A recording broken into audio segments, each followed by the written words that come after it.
Olá, você que nos acompanha aqui pelo Notícias Agrícolas, eu sou Letícia Guimarães e a gente começa agora mais um Realidades da Safra, esse quadro em que nós viajamos Brasil afora para entender a situação dos principais cultivos semeados aqui em solo brasileiro. E hoje a gente vai falar de milho safrinha e vamos falar de algumas regiões aí diferentes, né, ali localizadas em pontos diferentes do país, mas que estão ali unidas, estão sob o guarda-chuva da cooperativa Cevale. E quem está aqui com a gente hoje, então, para trazer essas realidades, então, desde algumas regiões do Paraná, Mato Grosso e Mato Grosso do Sul, é o Carlos Koenig, que é gerente técnico da cooperativa. Seja muito bem-vindo, Carlos. Obrigado pela essa abertura desse espaço aqui para a gente trazer informações, né, dentro da área de ação da cooperativa, que isso é fundamental para que o produtor seja bem informado e tenha conhecimento aí dentro de uma realidade de campo aí que está acontecendo nesse momento. Imagina, Carlos, nós é que agradecemos a disponibilidade em trazer essa realidade, então, desses pontos de administração da Cevale. Carlos, eu queria começar com você, então, sobre a região que a Cevale administra no Mato Grosso.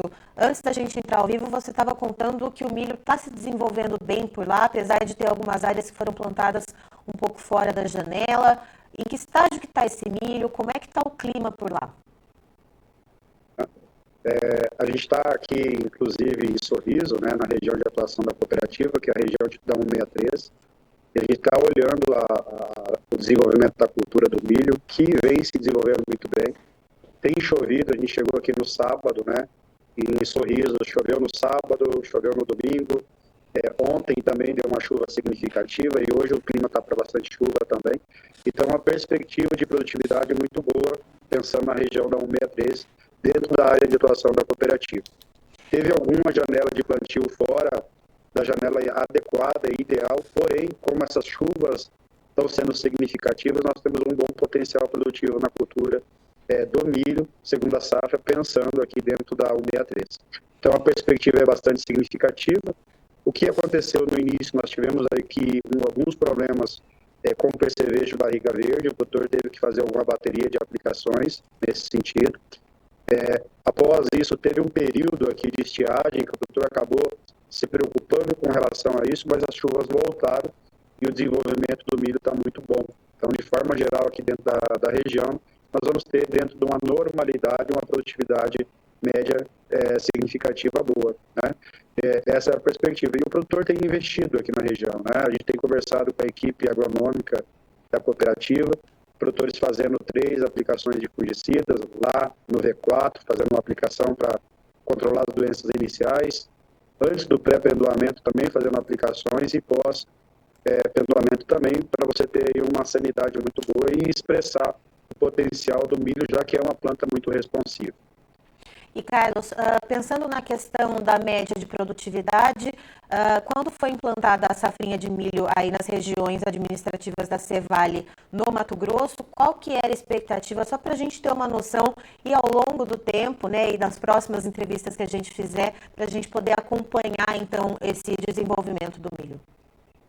Quando a gente coloca a média dentro do Mato Grosso, a gente trabalha aqui em torno de 110 sacos por hectare, porque nós vamos ter investimentos dentro de áreas mais marginais, solos mais arenosos, onde o produtor acaba não investindo tanto, e áreas, né, de potenciais muito altos, aí de 140, 150 sacos.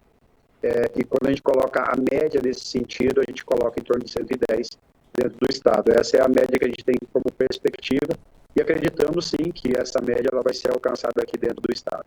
Da área de atuação da cooperativa, isso é bastante importante frisar, né, que é a região 163. E, Carlos, antes da gente entrar ao vivo, você contava também que tem esse cenário muito próspero, né, na região que a Cevale administra aí no Mato Grosso, mas a região oeste do Paraná, que está sob o guarda-chuva da Cevale, o cenário é bem diferente. Explica um pouquinho para a nossa audiência, por gentileza. Isso é importante, né, dentro da área do Paraná, que é a origem onde a cooperativa se iniciou, que é a região de Palotina, Assis, Terra Roxa, Francisco Alves, né, nós temos um cenário totalmente diferente, onde que nós temos perdas, né, médias acima de 50% dentro dessas regiões que eu citei, né, algumas regiões um pouco melhor, que é a Maripá, né, a região de Assis, uma parte de Assis está um pouco melhor. Então, quando a gente coloca o cenário dentro dessa região da cooperativa, nós estamos aí com um cenário de perdas médias acima de 40%, mas essas regiões citadas, elas passam de 50%, porque a área de atuação da cooperativa, ela envolve aí Maripá, ela envolve Assis, Alto Piquiri, Brasilândia, né, Paulistânia. Então, essa região tem um cenário totalmente diferente do que a gente está vivenciando aqui no Mato Grosso. É um cenário onde que altas temperaturas e falta de chuva causaram perdas bastante significativas em algumas áreas, né, inclusive, né, nós estávamos comentando que o produtor não vai colher, né, o produtor vai roçar essa área, enfim, e plantar uma cultura de inverno, uma aveia ou até um trigo aí para tentar rentabilizar essas áreas. Então é um cenário totalmente diferente e o produtor nessa região foi realmente impactado por uma irregularidade de chuva muito grande, né, que a gente vivenciou nessa região, assim como o Mato Grosso do Sul. O Mato Grosso do Sul nós também tivemos aí uma dificuldade de clima, porém o Mato Grosso do Sul plantou um pouco mais tardio e essa seca pegou o milho no desenvolvimento vegetativo. Essa última semana, agora no sábado e no domingo, acabaram chovendo nessas regiões, chuvas relativamente boas, principalmente no Mato Grosso do Sul, e ainda no oeste do Paraná, chuvas irregulares, que variaram aí de 7 milímetros, 10 milímetros, até 50, 60 milímetros. Vem beneficiar algumas lavouras mais tardias, porém, algumas lavouras, o potencial produtivo já foi totalmente comprometido e tende a não recuperar essas áreas. E, Carlos, pensando, né, a Cevale ela tem outras regiões administrativas no Paraná, mas a gente trouxe esse recorte da região oeste. Pensando nesse percentual de cerca de 40%, então, de perda já consolidada, o que isso significa na prática? Qual que é o peso dessa perda para a cooperativa? A região oeste, ela tem uma região em termos de hectares, é muito pequena no contexto total, né, quando a gente coloca a área de milho, né, safrinha.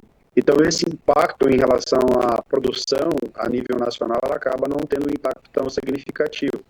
E muitas vezes, né, o produtor fica questionando ou especulando sobre essa perda dentro da área de milho safrinha. Ela é uma área que vai sim ter perdas significativas nessas regiões e vai impactar fortemente o produtor em termos de rentabilização, porque esse ano foi um ano que o produtor não fez muito seguro agrícola, né, porque nós tínhamos umas condições de seguro um pouco mais cara e um volume assegurado um pouco menor, então o produtor vai ser impactado, mas é uma região mais concentrada, que fica essa região que eu coloquei, que é Palotina, que é Terra Roxa, Francisco Alves, Nova Santa Rosa, uma parte de Guaíra e Mercedes, e pegando o Alto Piquiri e Brasilândia, que são as regiões onde foram mais impactadas, e essas perdas são significativas e vai trazer um prejuízo financeiro muito grande para o produtor. Mas quando eu coloco o contexto total da área de safrinha, esse impacto em termos de produção a nível nacional acaba não impactando tanto significativamente. É aquela coisa, né? Pesa para o produtor e aquele produtor, como eu converso, né, com várias lideranças e também produtores de várias regiões do país, aquele produtor que paga, de repente, um arrendamento de terra acaba saindo ainda mais prejudicado dessa situação, né, Carlos? Isso sim, né? Porque a gente já teve uma questão da safra 23, 24, pensando em soja, que foi impactada essa região foi impactada em relação à perda produtiva, a média produtiva nessa região ela não passou de 52 sacos por hectare, também com chuvas irregulares, né? Isso se repetiu agora no milho safrinha. Então o impacto aí de uma perda produtiva com duas safras na sequência, né? Isso acaba impactando no fluxo de caixa desse produtor, e esse produtor realmente ele foi muito impactado em termos de rentabilidade. E o arrendatário, nesse momento, ele acaba sofrendo mais, porque ele tem que, independente se ele produzir ou não, ele vai ter que pagar o arrendamento, né? Isso acaba complicando a parte de fluxo de caixa desse produtor. Bom, a gente segue acompanhando, então, como é que está o desenvolvimento nessas 3 principais regiões administradas pela Cevale, e eu agradeço muito, Carlos, e claro, você é sempre muito bem-vindo aqui no Notícias Agrícolas com a gente. Eu que agradeço, é sempre bom estar trazendo informações para o produtor para que ele tenha uma tomada de decisão mais assertiva.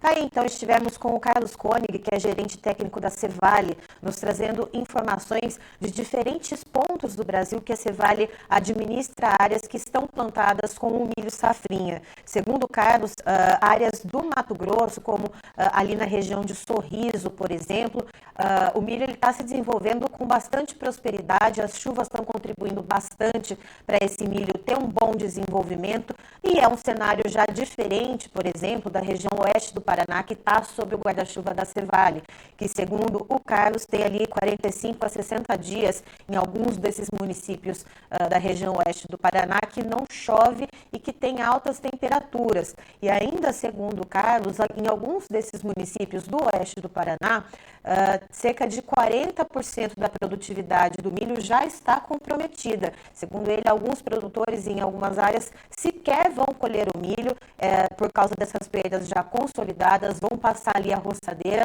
e depois vão plantar ali uma aveia, vão plantar alguma cultura de inverno para tentar rentabilizar em cima dessas áreas, justamente por causa dessas perdas que são uma sequência da perda já da safra da soja. Então, o produtor, mais uma vez, tomando uma pancada ali no oeste do Paraná. Eu encerro por aqui, já tem mais informações para você. Notícias Agrícolas, informação agro relevante e conectada.